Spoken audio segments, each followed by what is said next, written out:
Our special guest today is Claire Hummel. She is an LA-based concept artist and art director, currently working at Valve Studios. She worked on projects as like Half-Life Alyx, Westworld VR, Sunset Overdrive, Fable Legends, BioShock, and many others. Has been working in the industry for over a decade, and she's here to talk with us about her experience in this game design industry. Magic. So, hi, Claire. How are Hi, you? I'm doing good. I'm so excited to do this. We were just saying as we were preparing that we started planning this a while back, so I'm glad it finally is happening. So, Yeah, over a year, guys. oh, Magic. I might have missed a DM from the Vancouver Film School a year ago, but it all worked out, so that's good. That is. So please share with us, how did you start? Because I'm sure that a lot of people want to know this. How did you start? Can you please share, like, what did you did, like, what schools did you do at the beginning of your career? What made you get into the industry? How did you got into the industry? Your first job? Yeah, absolutely. So when I was a kid, my dad worked in animation. He wasn't an artist. He was on the like technical side of animation. So I always knew that I wanted to be an artist and specifically a commercial artist from a pretty young age. So when I was like 6, I was adding little trademark symbols to all the characters I designed. Like it was very, very much on the pipeline where I knew that's what I wanted to do. And weirdly, my first job in the industry was when I was in high school. I started working my summers as an art intern at Neopets, which I don't know how relevant that cultural reference is anymore, but it was this online pet website that was very popular in the early 2000s. And I was a feisty little 14-year-old who emailed them and said that my art was better than their art and that they should hire me. And for whatever reason, they believed me. And so I worked there every summer from 2001 to 2007 until I graduated from college. And it was pretty cool being in high school and having this experience of working on a team, dealing with daily deadlines and art direction. It definitely humbled me as an artist who, up until that point, I'd only been making art for myself and my friends. So it was a very different kind of early industry experience. I went to art school at RISD out in Rhode Island, the Rhode Island School of Design, studying illustration. I definitely, at that time, I was 100% sure that I wanted to get into animation, again, because that's where my dad's roots were. And so I took as many sort of concept art adjacent classes as I could. But it's still very heavily focused on fundamentals at RISD. And then despite that, when I was looking for places to apply during my senior year, Microsoft started courting me to work at Xbox. And I thought I would try it out. Like maybe I'd try video games. I had played some video games when I was younger. I was really into World of Warcraft. I had Game Boys and stuff like that. But I was like, yeah, I'll try games. They were paying better than animation at the time, so I gave it a shot. And now, over a decade later, I am still in games. So clearly something about it stuck with me. Yeah. Can you please just share how long was your school? Because I know that there's some curious cats out there. Lisa, by the way. Oh. Talking about cats. Can you please share, so how long was your school? It's 4 years. Okay. And I forgot what I was going to ask. So, and after you started in the industry, what were some of the things that you quickly learned? Because I'm assuming that from a student to like not having to work with a client at all to suddenly you have revisions and feedback and things. It's a lot to juggle. Yeah, I already think of like just being at art school or taking any sort of collaborative art classes where you are working alongside other artists is a very good, humbling experience of kind of seeing other art and comparing yourself to others and getting that feedback. But as you said, like getting into the industry, I think it is a little shocking at first if you go in guns a blazing, just being like, I'm the best, my art's the best. and suddenly realizing that you're working on a team. And so you got to pick your battles, and that there will be multiple solutions to a given problem and none of them are particularly correct. And so you just kind of have to learn when it's worth pushing back and sort of what you want to stick to your guns about. And also, I think I was surprised, at least for my personal journey, I was coming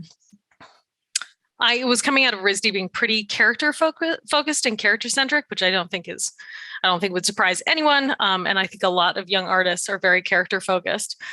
And so I was looking for a job as a character or costume designer. And then when I got to Xbox, suddenly I was thrust into this role. It was much more of a generalist role. So suddenly we're part of the centralized team. We're the SWAT team that would work with a bunch of different studios and developers. So you're jumping from project to project. And my first job at Xbox was designing an environment for a Zoo Tycoon game. And I drew some of the ugliest rocks I have ever drawn in my life, which sounds insane to me as someone who now loves drawing rocks. But it was definitely a learning curve to suddenly be like, oh, the job isn't going to be exactly what you want it to be right out of the gate. Sometimes you thread that needle and end up exactly where you want to be. But a lot of people, I think, have growth as they move through the industry. And I don't think it's necessarily a bad thing. Like, I really love doing props and environments now and sort of finding ways to show character and storytelling through inanimate objects, I think is pretty fun. So it definitely is. And at the end of the day, it's all drawing as well. So yeah, exactly. Yeah, it's using very much the same skills, just in a different way. Did you also knew Photoshop, like living school or first years in the industry? Were you familiar with Photoshop? What type of softwares? Because I know that's a big question as well. Or like, do you have to know everything before you start? In your particular case, did you learn on the job, or? I was probably a mix. I had been making digital art probably since the early 90s, using like Super Paint on our ancient Apple computers. And I started using Photoshop in 1996. So I had started pretty early learning digital art. And at Neopets, we had been using Flash. So I had like 7 years of vector art under my belt as well. But it's kind of interesting right now. I feel like digital art is so much more accessible than it used to be, where suddenly you have things like Clip Studio Paint and Procreate. You have these programs that are very affordable and available to students, which is pretty amazing.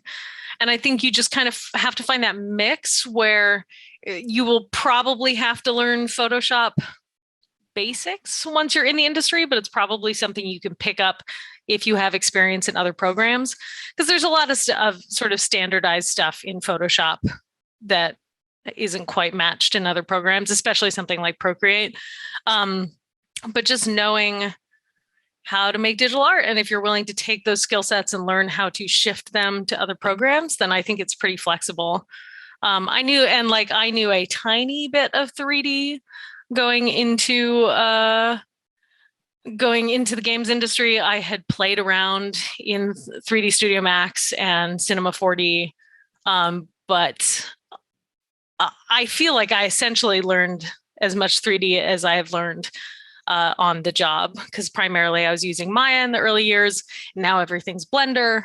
So it's kind of a mix of things. It's definitely, you can make yourself a dangerous contender if the more programs you know, but I think there is still a lot of room to learn and improve on the job, which is great.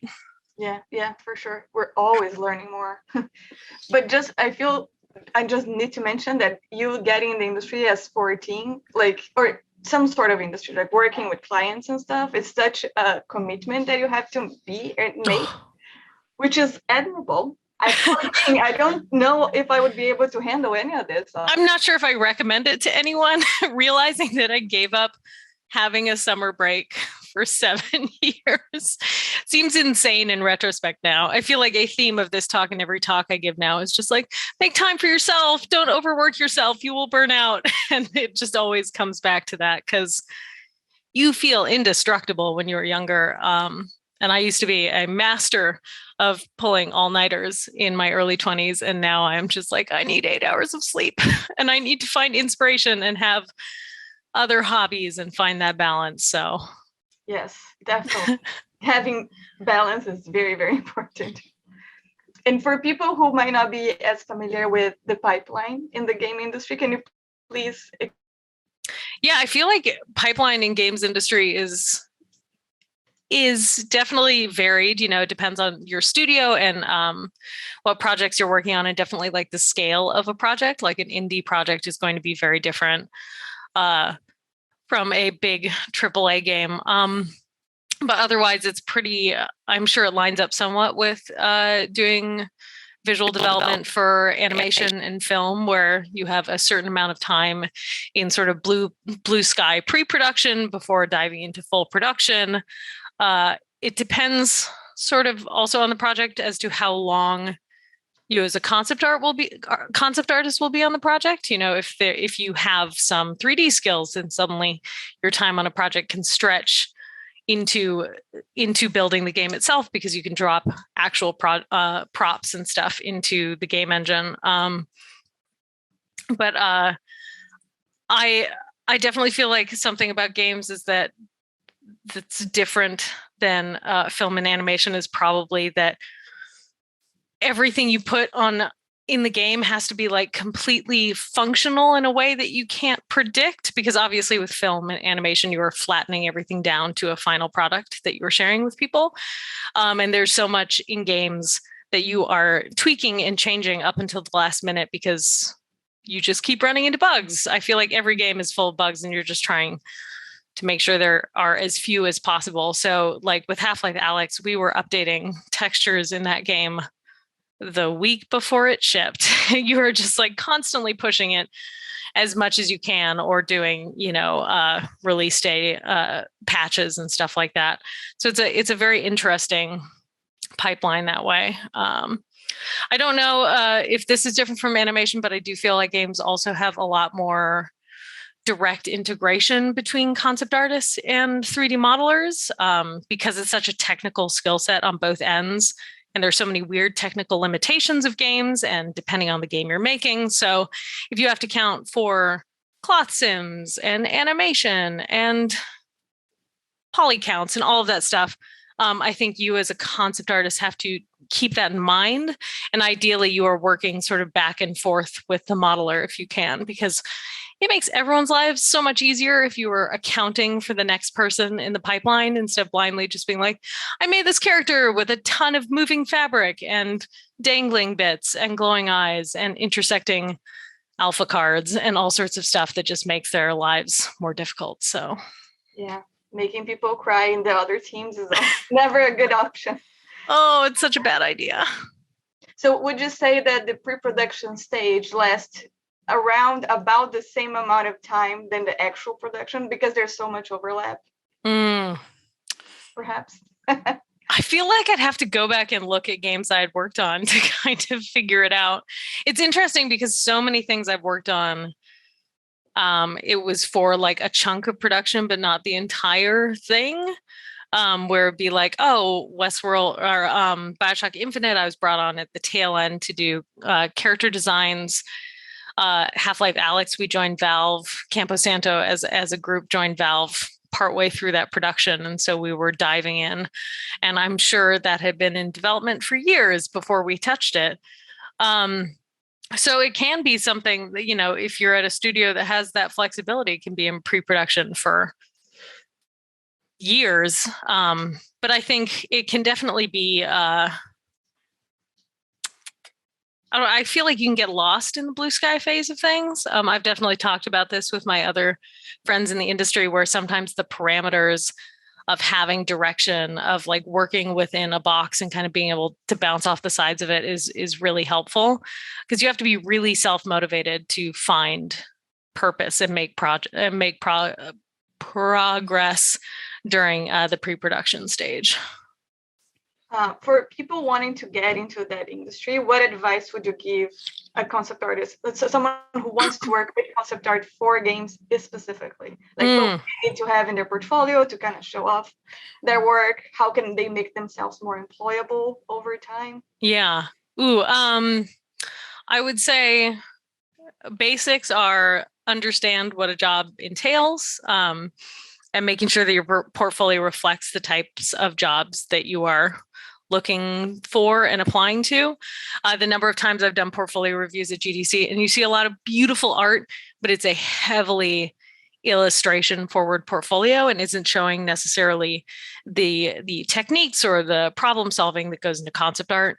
And I definitely think, as someone who is a bit of a generalist, or at least publicly, I have multiple personas where I exist as an illustrator, but also as a concept artist. I think it's fine to pursue different disciplines and wear multiple hats. But you kind of have to find a way to clearly communicate that in your portfolio and on your website, making sure everything's sort of clearly divided, so no one's going in and being like, hey, they said they do concept art, but it turns out it's buried under all the illustration or something. I'll always say that from a technical standpoint, there will always be artists better than you.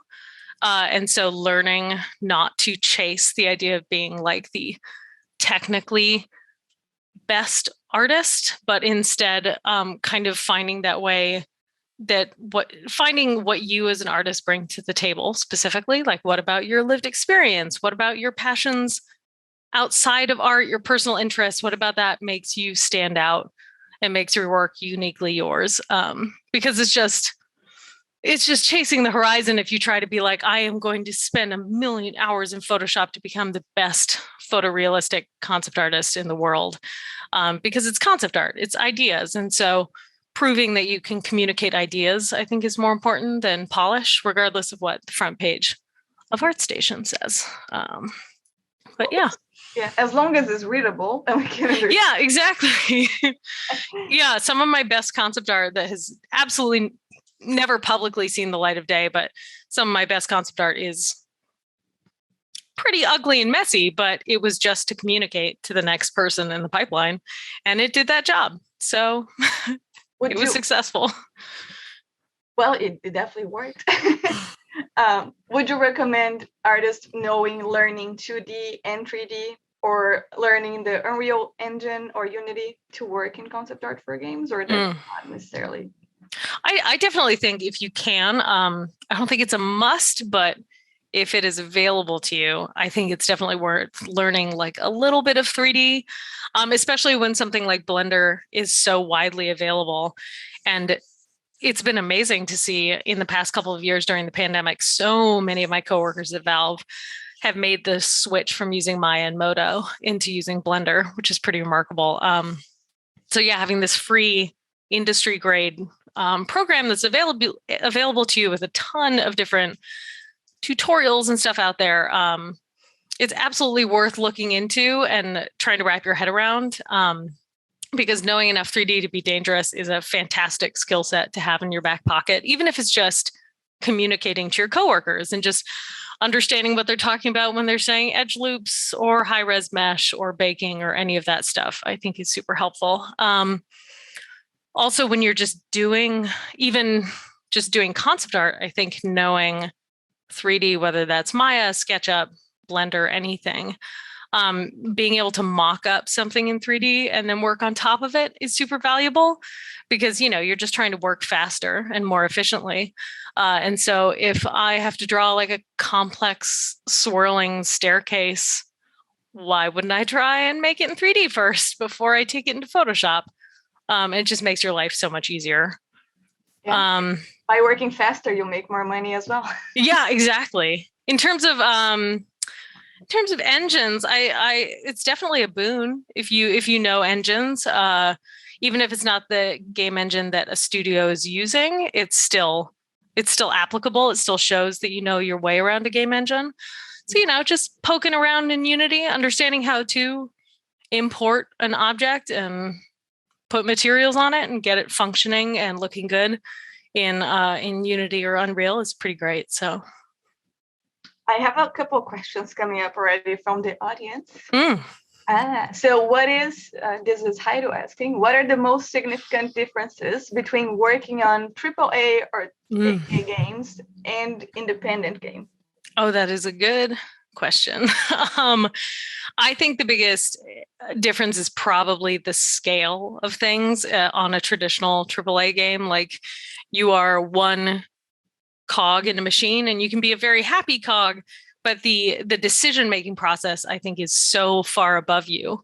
And so you're definitely like learning to work within this large team. And it's a little harder to push for your own personal vision on a project, but sometimes that can be gratifying to sort of play around in someone else's sandbox. And then working on an indie game, like when we were developing In the Valley of Gods for Campo Santo, I was the only 2D artist on the team and art director. And so it just meant that the entire game looked like my art, which was amazing. It was very fun to just sort of put forward visual ideas and have them accepted by the team and embraced, and seeing Matt Wild and Janing like put in so much conscious effort to translate my art onto screen was really gratifying. But then at the same time, you're also doing all of the art. So it's so much more work and you have less people to hand stuff off to. So it's definitely pros and cons to each. Definitely. Georgia is asking if you ever get imposter syndrome and how do you deal with that or work through it? All the time. If you're an artist, I feel like it's universal. I talk to so many people, like my peers who are my same age, who run into imposter syndrome. And I don't know if there's a magical cure for it. It definitely feels like it's just part of learning as you go through that constant up and down of learning, and you hit some goal and you feel really confident for a couple months or something. And then suddenly you start learning again and you start seeing the imperfections in your work and you start dipping down. I think the biggest thing about imposter syndrome is just never making it someone else's problem. Like you can talk through it with friends, but don't, as my producer used to say, don't break into jail. Like don't go out there and be like, I know I shouldn't be here, but I know I don't deserve to be at this studio, etc. Like, no, you were hired, you deserve to be there. You are probably better than you think you are. Find a supportive group of peers and other people in the industry where you can go like, man, I'm feeling really bad about myself, and they will commiserate and understand and help you. Like it'll help boost you up and find your footing again. But yeah, I think it's sort of a universal thing for artists as far as I can tell. Yeah, we all go through that.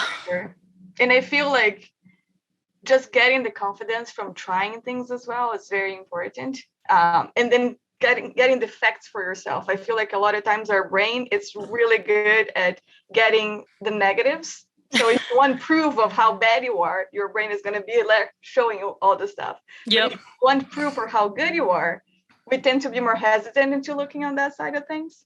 So don't deal with the thoughts, deal with the facts. Yeah, I wholly recommend. I started doing this because a friend recommended it to me. I keep a folder on my desktop or like in my base Dropbox folder where it's just like good things that people have said to me. And whenever I get a nice comment at work or a nice tag on Tumblr or anything like tangible, I'm just like, put it in that folder to read at a future date when you're feeling really down about yourself. And it's been so nice, especially during the pandemic when you're not seeing coworkers like face to face and stuff. Definitely. That can be a trick one. That's a great advice. How would you go about showing, so Anonymous is asking, how would you go about showing your problem solving in a concept artist portfolio? Oh, yeah. I think it's definitely, I feel like this is a conversation that happens all the time talking about concept art portfolios is like, should you show process? Should you not? How much? It's hard to say exactly how much, but I think it's absolutely worth showing a reasonable amount of process. You don't have to overthink it. Don't stretch it out into tons of pages, but if showing process shows sort of your work from thumbnail to final, I think it can be really helpful in seeing how someone's brain works and how they solve problems. Because again, concept art is a thinking job. It is problem solving. It is concept. And so being able to show that thought process, and sometimes that's reference that you're pulling, anything like that, I think is super valuable. I will always say that concept art is like archaeology, where sometimes you dig through a bunch of pot shards for weeks on end and you don't find anything, and sometimes you stub your toe on pyramid. And so it doesn't necessarily mean that you have to drag yourself through the mud doing silhouette studies because you think you need to show process when you've landed on what you think a character is going to be within the first day. And sometimes it takes a ton of time and you just have to like set something aside and come back to it. But I've definitely had concepts where it just came to me pretty quick, or it seemed like it came to me pretty quick because I had done so much of the work and research in my head already and pulling reference. So it's not going to be one size fits all, but I think a reasonable amount of process in portfolio is definitely worthwhile. Yeah, I personally find that also making sure that you're giving that information, communicating that in a clear way, right? If your mind is confusing and you're showing that in a confused way, no one in production will ever understand what you're drawing. Yes. So absolutely agree. What advice would you give to aspiring video game artists? So someone wants to work in concept art, don't know where to start. What would you tell them?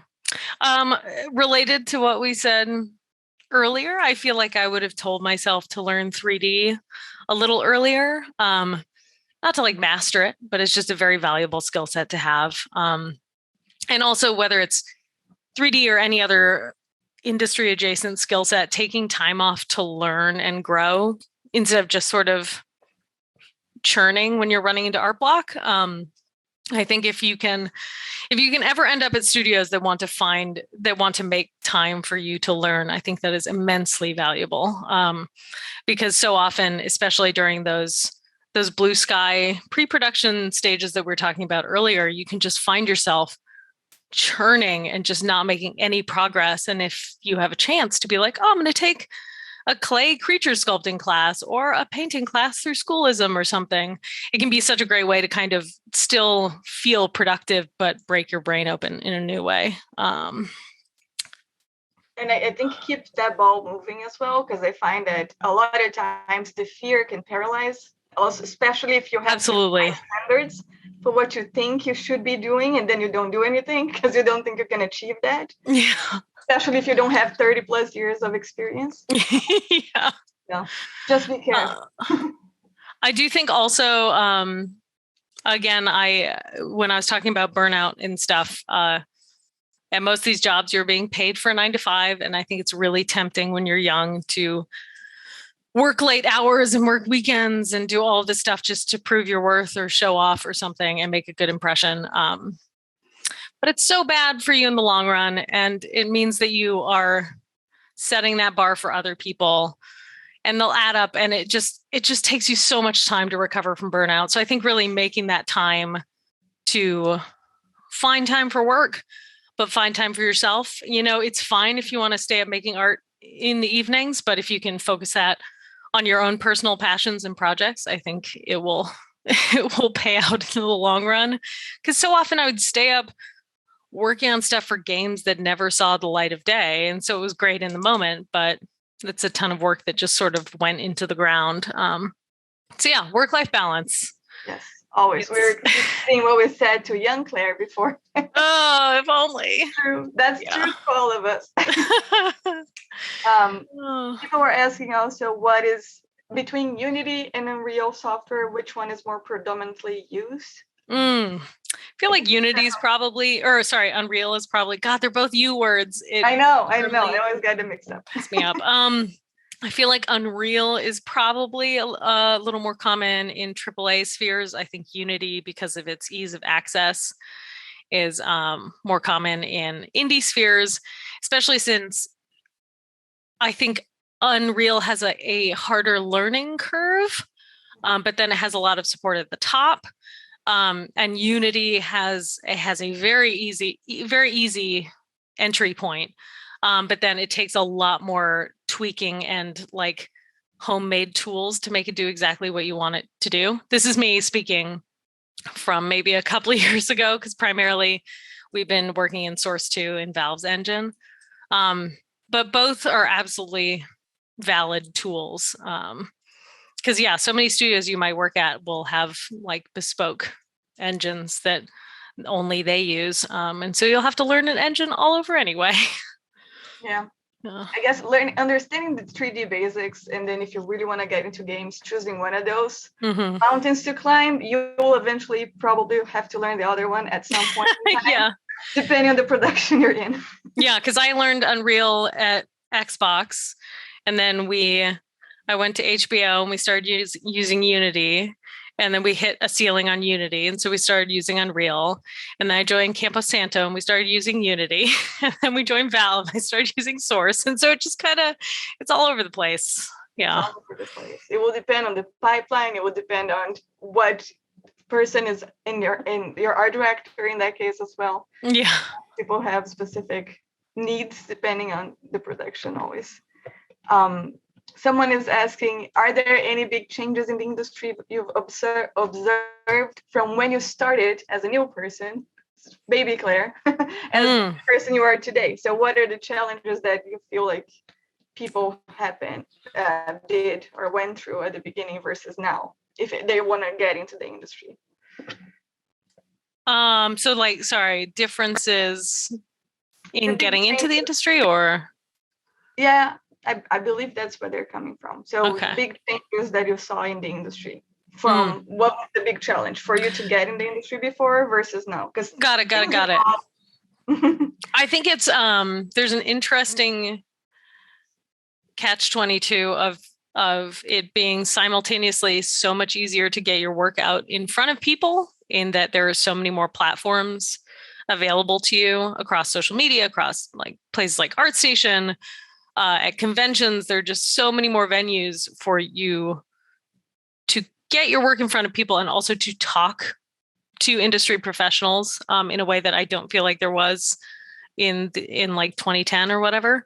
But at the same time, obviously, there are just more people and it's much more of a global market than it ever used to be. And so you are simultaneously put up against so many of your other equally talented peers. So I think that's an interesting sort of balance you have to strike, where the platform is available to you, but you definitely have to make sure you can stand out.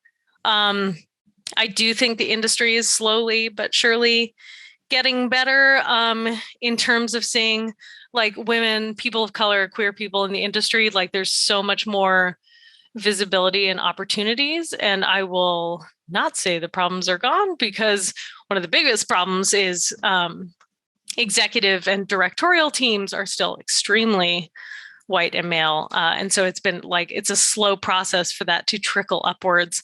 But I have talked to so many young artists who I first reviewed their portfolios, 7 years ago, and now they're directing their own games and stuff. And it's just amazing to see those opportunities and to see more women in games.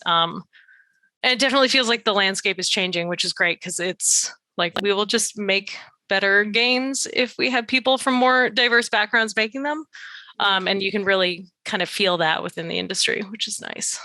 Yeah, I definitely agree. And I think there's exposure also in the industry with the amount of tools that you have available to you, and also different artists. It's a blessing and a curse at the same time. Yeah. But at the same, like you have the opportunity to work, even to learn by yourself everything.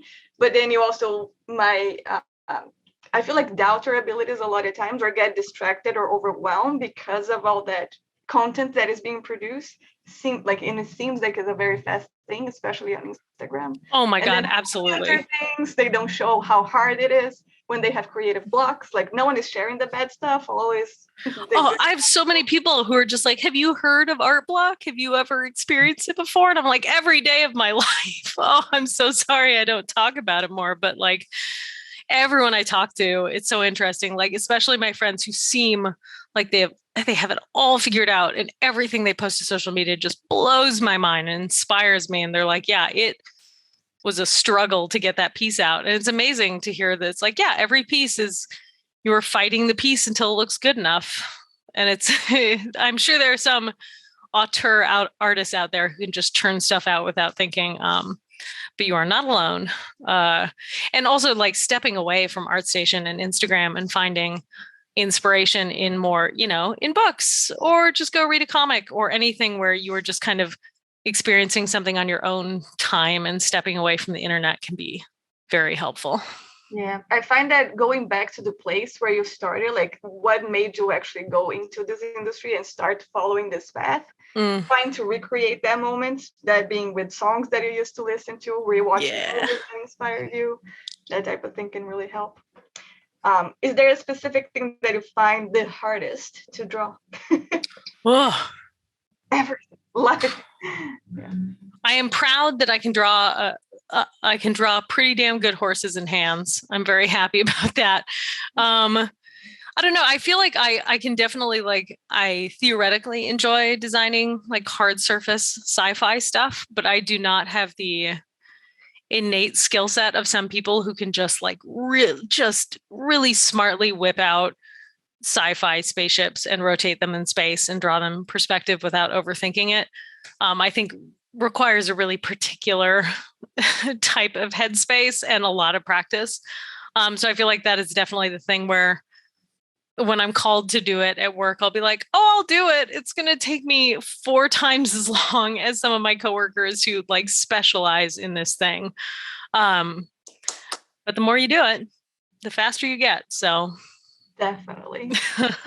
Do you have a favorite part in your job that you love to do, or favorite projects you worked on? Oh,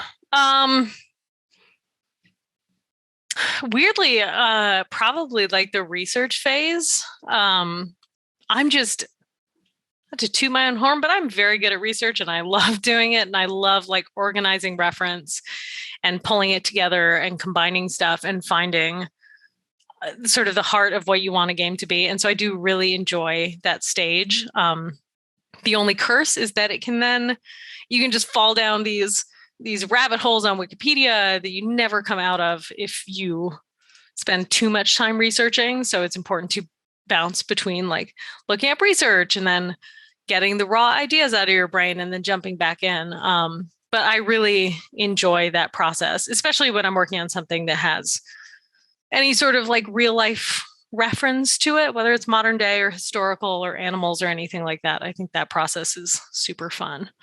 Yeah. Favorite project was probably getting to art direct in the Valley of Gods, which is shelved right now at Valve, but it was definitely a dream come true because I've been a huge Egypt nerd my entire life, and getting to make a game that just looked like my art was super fun. But then like getting to work on BioShock Infinite and then on Half-Life Alyx were both one of those like, oh, these are game franchises that I've loved dearly since I was younger, and getting to work on them felt so surreal and very cool. So yeah. So yeah, and I feel like the beginning stages is always the most exciting as well, because the sky is the limit and it's possible. And then as soon as you start hitting roadblocks and having to problem solve, and then revisions come in, and then you feel like this first design that you did is not actually necessarily possible, so we have to make adjustments on top of adjustments. Oh yeah, learning to accept that if you make art that doesn't make it into a game, that it's like, oh, you still made that art and you can still be proud of it. But sometimes extremely good art and ideas have to be sacrificed on the altar of making a game as a whole hold together. And it's so often that I'll just be like, this character doesn't exist, but I'm glad they existed during the process of another character coming to fruition. So yeah, I agree. Do you have a specific source of inspiration, like when you're, especially if you're having a creative block? Any favorite artists that you like to follow? So many. No, these are actually my Egypt books and my dinosaur books. So, but oh my God, so many artists. Nicholas Cole, Kai Carpenter are some friends I went to school with who are now just absolutely like beasts in their respective industries. Lissa Tryman, my buddy from high school, who's a story artist, who's now one of the story leads on Strange Worlds, the new Disney feature movie that's coming out. Just amazingly talented.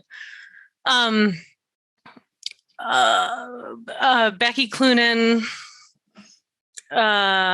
Brie Paulson, Olivia Stevens, just so many. I feel like so many like comic artists who do something that I am not particularly good at. Again, I can technically do sequential art, but it takes a very particular set of skills to be able to do it well and quickly. So I really respect that. I follow tons of plein air artists on Instagram that I could probably list if I could think of their names. Daniel Dibble is one of them. And then I love tons of traditional illustrators like Ivan Bilibin and Sargent and Zorn, Gibson, all sorts of stuff. Oh my gosh. I should honestly make a big old beefy list and just post it somewhere someday. Yeah, that would be very helpful. Yeah, because it's so helpful to, be fans of the people who are in your industry, but to also draw that inspiration from contemporary artists doing entirely different things and historical artists and just kind of, and finding out who your favorite artists are, I think is always a great point of inspiration. Like looking at who James Gurney is looking at is definitely going to kind of help you avoid becoming super derivative. Like I love Simon Stålenhag's work, but there's so many people who try to paint like Simon Stålenhag. And it's like, no, his work is so particularly his and his personal lived experience. And so if you look at what he's looking at and kind of break your inspirations down into their formative points, I think you can kind of build it back up and find your own voice. Yeah, go to the source. Yeah. As much as possible. Do you what are some of the current, if you are working on personal projects, or like when you work in production, do you tend to do some personal work on the side? Are you doing anything right now? I always want to. I feel like I definitely still find time for personal projects. A lot of it ends up being very self-indulgent fan art because that is what my brain can find time to do. But I have a couple sort of like passive projects that I've really wanted to spend time and work on. And it's so funny when I don't have the the deadlines or parameters of a project or other people holding me accountable. Suddenly it'll just be like, oh, I'll work on this project when I get around to it. And then 7 years have gone past and I haven't done anything for it. So I feel like maybe I need to get some of my friends to bully me on a regular basis to make sure anything makes any forward momentum.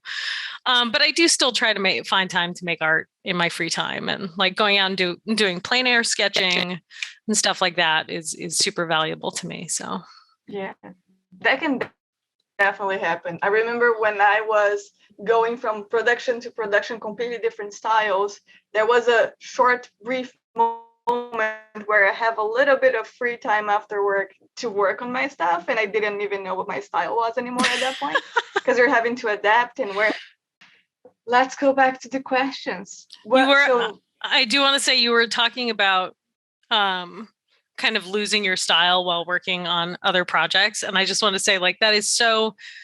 You don't want to think it's going to happen, but it is amazing how much like your professional job can affect your personal style. Like I think my work became so much more realistic working in games, even though I wasn't like consciously trying to do it. But you can definitely like lose yourself and forget how to draw your own art when you're working for other clients for a long period of time. Yeah, that is true. Is there anything that it was like, if you can think of from the experience that you had and the jobs that you worked with, what was the most satisfying or hardest moment in your career? Tough questions. I know. That's a good question. I feel like anytime we shipped anything, whether it was a trailer or a game, it is just like immensely satisfying to be able to finally show something to the world. I feel like I'm proud of some really like subtle things, even stuff that never saw the light of day, because sometimes my biggest growth spurts working in games were just when I was set up with an art director who was willing to push me and give me very actionable feedback about how to improve my art. And so it'll just be like, oh, this random little sci-fi game that no one remembers at Microsoft.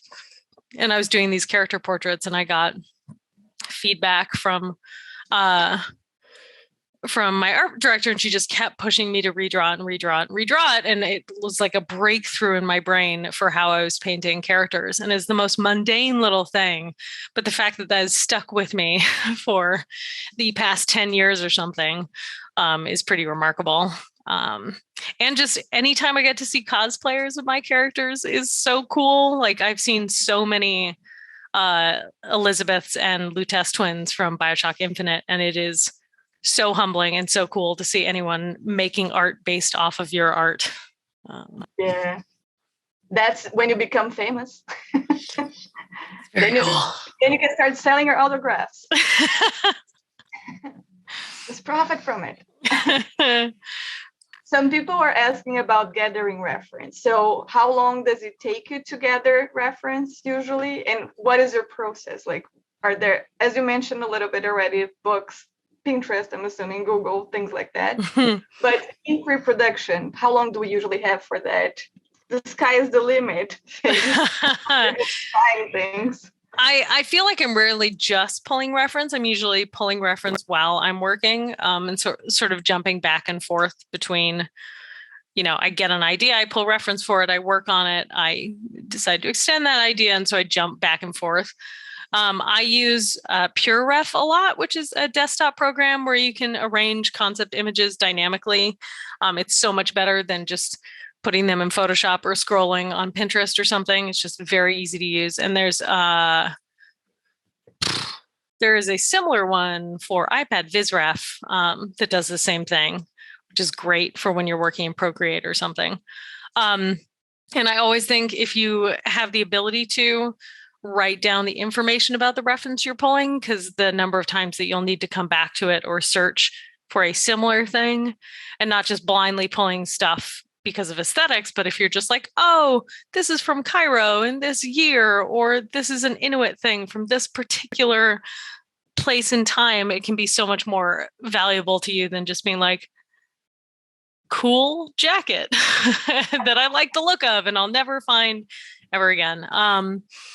And as always, I think if you can just like at your library, or if you actually own books, like going to books to look for reference is great, because I think you can kind of stumble across stuff unexpectedly in a way that you can't as much online. Like Pinterest algorithm is amazing. Like it feeds me a lot of images I want to see, and that look like what I'm looking for. But it's a lot harder to sort of accidentally stumble across influences, which is a lot easier to do going to museums or looking through books. So I definitely recommend that. Going to the source once again. It's the theme of the talk. The source and finding balance. I find the tip that I usually give students as well is when you're putting together your portfolio, if there's people that you love, see what their portfolio looks like and look at who they are following and look for their director that they work with, that type of thing. Because usually if someone is really famous or good, they will have a lot more followers, but they would follow like 5 people. Yeah. 5 people they want to be looking at. So it can help. Yeah, absolutely. My God. Some people are asking, will the Valley of Gods come out soon? Because it looks amazing. Thank you. It is currently shelved at Valve because we've been working on a bunch of other projects. I love it dearly. I know a lot of people at Valve do, but I think we made a conscious decision to set it aside for a while we were working on other stuff. So, and are you currently working, do you prefer working independently or as a freelance artist or with a team? I think kind of related to me talking about my personal art and being like, I need deadlines. I think I prefer working on a team, like especially with like deadlines and external forces, and being able to bounce ideas off of people is super valuable for me, because my art is infinitely better when I can work with other people and hand stuff back and forth. Because I've done my fair amount of freelance, but I am so bad at setting hours for myself and making time for it in a way that doesn't completely destroy me. And I have some friends like my buddy Nick Cole, who does who almost exclusively did freelance for a while. And I have the greatest respect for people who can pull that off, because it really takes, you have to be your own producer essentially and have to manage your own time. And that is a lot to take into account. It gives you some flexibility, but it's difficult in a lot of different ways. So. Yeah. And do you feel, so you've been working remote right now after COVID, right? Yeah. Do you feel like it changed a lot in the routine or motivation or different challenges? I'm in a weird position where once I got my job at Campo Santo, I started working remotely. So after I left HBO, they were based in San Francisco, and they could not afford to pay me enough to move to San Francisco.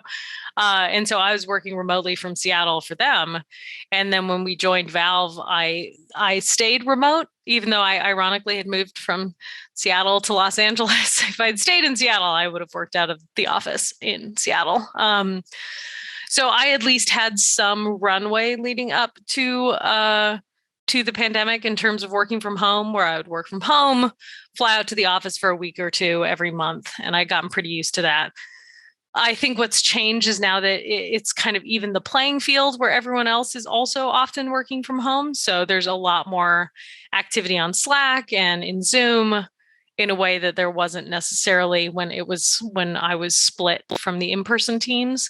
But it's hard. I think if I had the option, I would love the opportunity to work out of an office more often, not all the time, but it's very easy for your work to just bleed into your life when you're working from home. Obviously, you have the pros of I get to see my dog all day and I can do laundry during my lunch break, which is amazing and saves you so much time.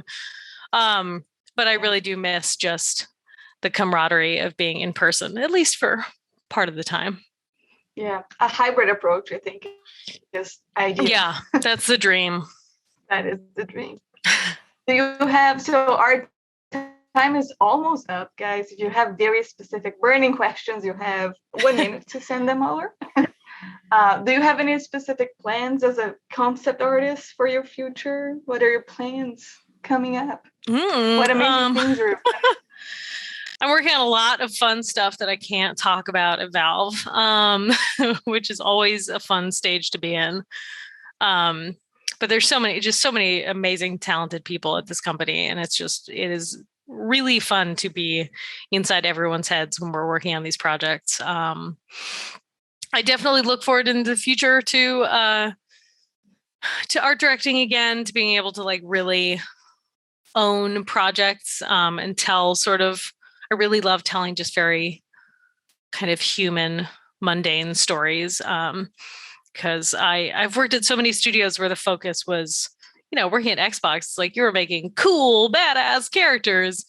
They're very forgettable and very boring. And so it's really fun trying to make things compelling where it's just human beings, feelings, even if it's in a fantasy or sci-fi setting, but just having that sort of human core to a story is really fun. And I'm getting to do a lot of that at Valve right now, which is super fun. Is there a specific game that you would love to see developed? Not necessarily that you might work on it, but in general, things that you're excited about. Probably, yes. I'm trying to think just abstractly the idea of a game or a game within a franchise. Whichever comes to your mind. I'm a huge fan of the Myst games from the 90s. And so any entry into that franchise I would be extremely excited and would play it day one. Otherwise, I'm always just seeking out games with, well done historical settings are really exciting to me. Even if you're playing with the historical setting, just pulling from that reference in an interesting, refreshing way. Anything with well done dinosaurs in it immediately has my interest. So I'm predictable. That's good. It's a good thing to like. I also recently I saw articles saying that which makes sense. We don't really know how dinosaurs look, because if you look at their skeleton, the designs that we see, there's no way to prove that they look the way they did because it's very based on the skeleton. But if you look skeletons from real animals, they're completely different than their actual, exterior look, if that makes sense. Yeah. I mean, I wholly recommend watching on Apple Plus, watching Prehistoric Planet, which just came out of this limited series over the past a week ago or something.